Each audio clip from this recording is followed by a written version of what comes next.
Mbote balande MDG de TV Mafuta Sika, ezali ngai wabino la grande dame, nzamba pambo la bino encore une fois de plus, kaka na bolo mesano ndenge to mesana, koya kopesa bino ba nouvelle, ba news, et puis kopesa toli après. Boyebi chaîne oyo, eza chaîne à polémique te, mais eza chaîne oyo, ezo ko conscientiser batu par rapport à vie, oui. Et on n'est pas là pour des anti-valeurs. Je crois ezambala nanga ya liboso. Na robeta lisolo, topena rolobela likambo ya Karine Mokonzi. C'est notre sœur congolaise, toyebi azana maamuna azana vinae, azana balolenge nae, kaka ndenge tokoka na rate na mokili mutu na kwen nae na makambo nae, na miele nae. À chacun son dada, comme j'ai toujours dit. Elle fait sa vie, hein. Bandeko soki lelo toye koloba oyo toye koloba premièrement na ozamulaite na mukuse toyebi actuellement kende on a biso Karine ana zemi et zemi wana ezo causer na ebitela benga ngonini na bitena luka kombo nini débat problème buzz, tout ce que vous voulez. Et bazo c'est lango ba émission mikolo nyonso yemoko. Azo créer lango ba makambu. En fait, mambo belé. Mais ce qui toye awa. Boebi toza balobeli. Et ça parce que c'est vrai tozo en abiso ba nouvelle, toyo ka en abiso ba makambu. Particulièrement yaye, personnellement na mon importance ya kolobela ngote. Pakande na biso no mundo sa vie na e. Mais soki lelo toye koloba awa, eza juste que esali pasi. Étant servante de Dieu, moi qui vous parle, na mongolu muke tozu ya koyeba Nzambe et ya kotambola na Nzambe et comme on a une personne qui se dit servante de Dieu na kati ya buzoba kombo Nzambe ezozala bafoué. Yango nakotika bino bandeko bolanda ba audio. Nakotia commentaire ebele na ba audio oyo te. Toi mikolo et to analyser ba fait. Kande balobaka pire akoma pirate. Boebi avant to tia ba voice secret ezala ya mutu moko. Soki secret et comme il y a des personnes eza sous secrété. Ata moi sina mobali na ndako. So ezana loro moko oyo bango mibale ba yebi yango bondimelanga e sous secrété. Surtout mabala lelo bako panzanaka tant mususu to bako bebanaka la bandenge moko boye bako swanaka e ba secret e bima e belé ya balolenga boye. Ba voso boyoka bandeko ezaki 3 personnes babandeko solo la.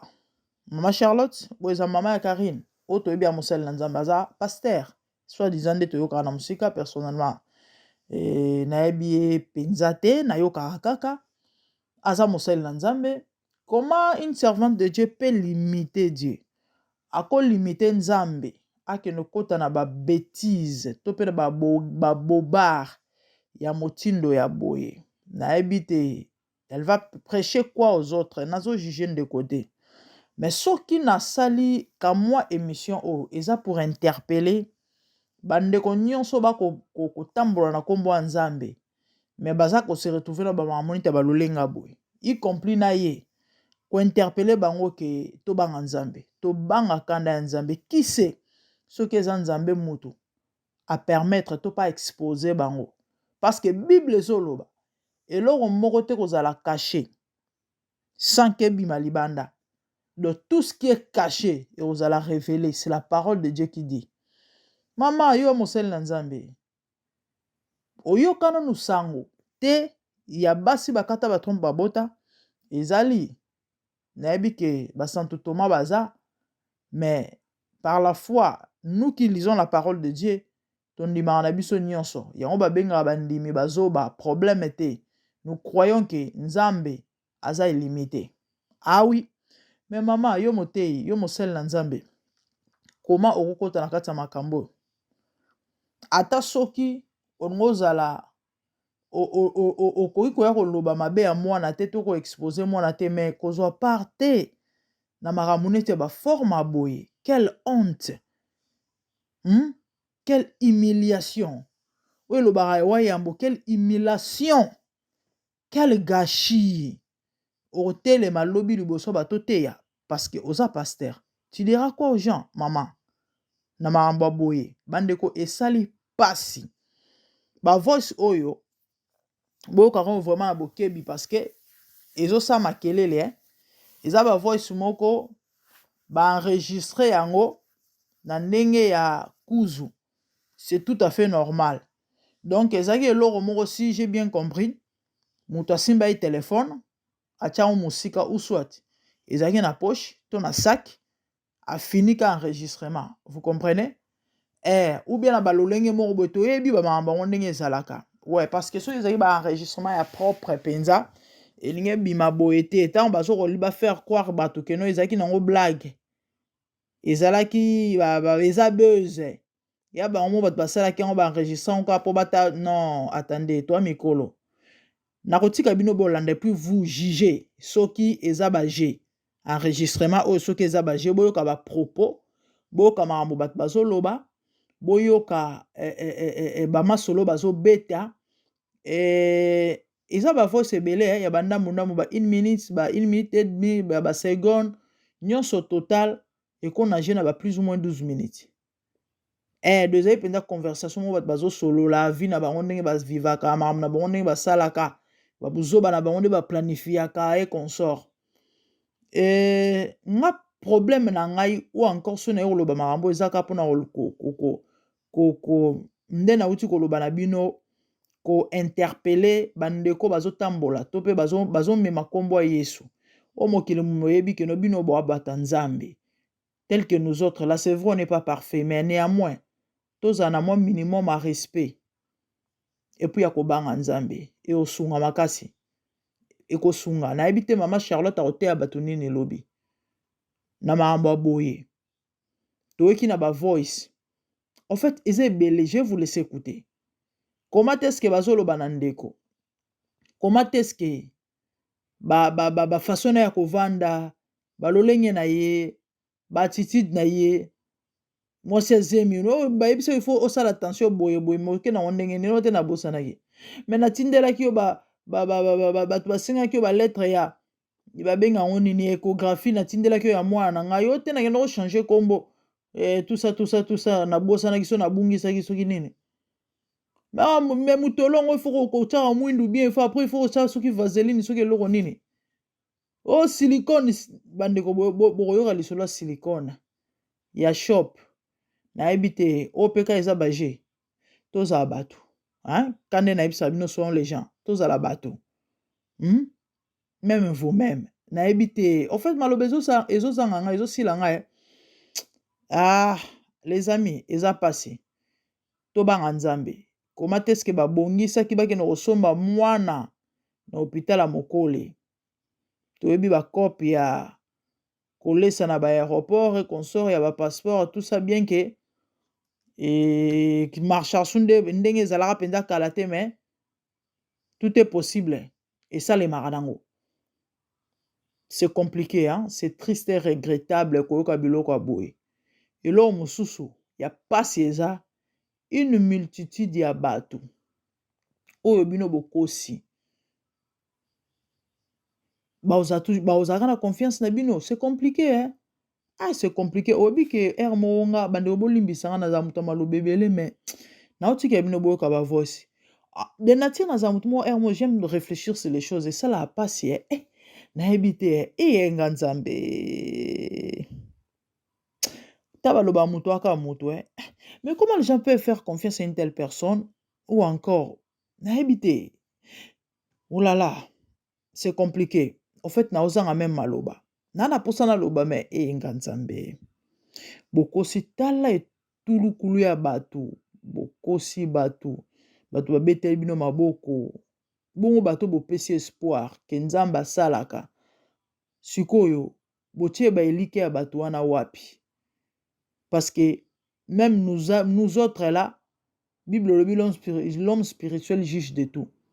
Ngai kande na ebisino na betaka na masolo Karine te na kota mamu na ete mais tant na yoka lisolo azemi na tala Karine kana musika donc nayoku nazali nango na besoin na yeba te ke longi ezofimba to makolo ezofimba to mutolo ebimi to ekoti mais à moi j'avais senti la conviction qu'elle n'est pas grosse par le Saint-Esprit que anazemi te eza na eloko moko babande kofalsifie to mpe kobongisa na bandenge moko boye po se retrouver na mwana maboko po bayebela oni bakoloba na bato mais tellement eza makambo na bango bango bato bakoloba makambo nyonso ezalaka koloba te tout ce que le Seigneur nous révèle ou nous dit ezala biloko ya koloba te so nzambe alobi na yo likambo elingi eloba te ke il faut ya koloba yango do bato bazwaka bariske wana to bayaka j'ai vu ça le Seigneur me montre le Seigneur me parle songolo aza ndoki pasteur songolo aza démon amelaka makila azongisa basala boye bango bato bakoyeba na barévélation na bango na moto alakisa bango barévélation wana na ndenge baya koloba yango en tout cas moto na moto ayebi ndenge aza na je sais pas na lolenge oyo asalela makambo na ye to amemelaka makambo na ye eza mawa mingi bandeko ezosala pasi soki vraiment nazoloba boye c'est parce que j'ai très mal comment les gens peuvent limiter Dieu soki nakoti makambo to soki naye koloba yango eza parce que il y a la présence d'une servante de Dieu na kati une personne qui se dit servante de Dieu oyo abangi nzambe te po akokotisa nzambe na kati ya buzoba bible ezoloba na Malachi 1 si je suis Dieu où est la crainte qu'on a de moi si je suis Dieu où est l'honneur qui me dit nayebi te bandeko tosalaka na biso baaventure on est humain moi j'ai toujours dit aux gens na mutu nakobétize mais na kombo ya nzambe te jamais nga na okoki esala buzoba na kombo ya Yesu nakei nde bato mosusu bazalaki koescroke bato mais na kombo ya nzambe non so na kosala mbeba mpo na mutu nakose retrouve na eloko moko boye oyo ke na kosala yango nga moko sans que na engage nzambe na kati les amis tala il faut faire très attention omoni bon eza pasi ya bible ezoba mon père péri faute de connaissance bato mosusu bazwa bariske moko mpo bayebi te nzambe azali ekanda nzambe ezalaka ekanda nzambe existaka babiloko boye eya babiloko ebendaka bamalheur na bavie ya bato ebele bayebaka te ebendaka baproblème très sérieux na bavie ya bato autant bible ezoloba kozwa kombo ya nzambe en vain te ça c'est prendre le nom de Dieu en vain prendre le nom de Dieu en vain bato batie baelike bato baespere babete nzambe maboko bakumisi lelo bayoka ke ezali na ozemi te siko bato wana bakotia bango wapi en fait c'est compliqué bandeko toyoka voice to prêter attention parce que misusu eza vraiment na bamakelele mais misusu eza clair vous pouvez comprendre de quoi il s'agit et puis tomeka koanalyse etant bato baza na bacerveau s'il vous plaît tozwa na fanatisme totie mopanzi parce que nayebi ke eloko wana ezalaka trop epa bakongolais yango bomoni j'aime pas trop venir kosala baémission sur bavie ya bato bomoni bato basalaka babuse na bango basalaka bamakambo na bango bazala na bato na bango moko oyo bapesa bango kutu meme bakombo okala Chine de toute une multitude ya bato moko bapesa bango kombo moko boye la Chine balandaka mutu moko boye na buzoba na ye na makambo na ye na nyonso ya ye. Et c'est compliqué. Les amis, c'est compliqué. Pourquoi? Parce que j'aime pas faire des émissions na bakomba bato parce que bato ba beto benga ba fanatique ba ki pa na ba bazara bato ba bazara na ba réflexion te. La plupart des cas a occupé te likambo yo par rapport à ya par rapport au le barata ba kinois surtout le bito réaliser en tout cas ndeko wana raison. To ndeko wana tort te bango ezalaka bongo te. Fanatique à Kofi, soyo koloba mabe à Kofi, koloba kutu mabe c'est trop dire. Donc yo koloba eloko moko ya malamu te o Kofi asalaki. A ofingo sans toutefois ayeba que non effectivement asalaki mabe Kofi asalaki mabe. C'est comme ça fanatique à Wera et consort. De même chinois a koyeba te ke koto yo mama na biso ya Chine a beti fo. A oyeba ngote yango omoni na singi na bandeko to zona fanatisme to tia mopanzi. To landana ba voice wana nyonso et puis to réfléchir eta bat bana ba cerveau, OK? To zala ba bointe hein. To zala ba zentwente, to zala ba chimpanzé mais to zala bato. En tout cas bolimbi c'est pour ça et ça li peza passé. Ngai problème na nge ezaka parce que certainement tant muso ba loba même maman yo kota makambo ou encore na kota kabiloko yote. Na asir bato balanda ba émission na biso et mbala liboso ba comprendre que ba remona que c'est ma toute première fois na lobela ba marambo boye. Je vous ai dit le pourquoi. Une personne qui se dit servante de Dieu na kata ba bobard na ba bêtise a boye kombo nzambe siko botie nzamba ngo wapi to bato ba otie likia parce que nzamba sali botie ba kondima bato wana wapi. C'est méchant, c'est vraiment méchant faire de telles choses. C'est méchant tel de faire de telles choses, mes amis, mes frères et sœurs. Tout ça on a un nzambe te. Tout ça on a un nzambe te. On nzamba komi ko exposer à boy. To éviter next step les années. Moi, pour finir, pour natika bino boyoka ba voice. En tout cas, naza ko senga bandeko, naza ko benga bandeko na repentance ozala malamu mingi. Dieu est capable. Attaque on a voice bozoyoka ndenge balobi apparemment non, ba voice ya ba mion me paraîtrait zappé. Surtout yango to yela bino. Notre sœur a été opérée et ana pro. Eza ba biloko eza fréquent ezala na ba vie ya bana basi ezala trop. Ba zapenza masala ngolu malgré ba mion babota, c'est possible. On peut pas limiter Dieu. Nzamba nzambe a capable à osala. Ba voice ba mion tozo zela. Et ndeko ana problème selon ba médecin baloba. Bref, wana to kangina lisolo na to loba ngosima. To loba ngosima. Et s'il faut to lobelango. Ouais, parce que ma mignon se là on peut m'envoyer au lobaraté. Donc c'est un peu ça en fait. Merci beaucoup. Ngana tikibino. Toyoka ba voice. Et puis quant à moi, je vous revois prochainement. Donc après Koyoka ba voice, je ne crois pas que je viendrai encore dire quoi que ce soit. Et Toba Nzambe. Ah oui, Toba Nzambe. En fait, c'était ça. Et objectif, il y a émission, il y a voice, il y a audio bozo yoka. Il y a vidéo borolanda. Toba Nzambe. Bande obasara na Nzambe te. Dieu n'est pas notre ami. Dieu est Dieu. Dieu est Seigneur. Dieu est Dieu. Tout ça buzo banabiso. Libanda ya nkolo to ya makambo Nzambe. Hein? Bozo ya pe na liboso bato vous êtes des soi-disant hommes de Dieu to pe pasteur. Bozo porter bakabambi ya bakombo vous venez parler dire des trucs, des témoignages et consorts. Mais attendez à la fin, on découvre ça. Hein? C'est décevant, c'est vraiment décevant. Ça déçoit. Oh, franchement. Ça m'a dérangé. Mais en tout cas, comprenez mon émotion. Je suis dérangé. Yango bomoni tininga na sa émission. Ouais, naza dérangé makasi. Na dérangé makasi. Merci beaucoup. Tolani ba voice.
Existe.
Adonai, va resolver le bolia.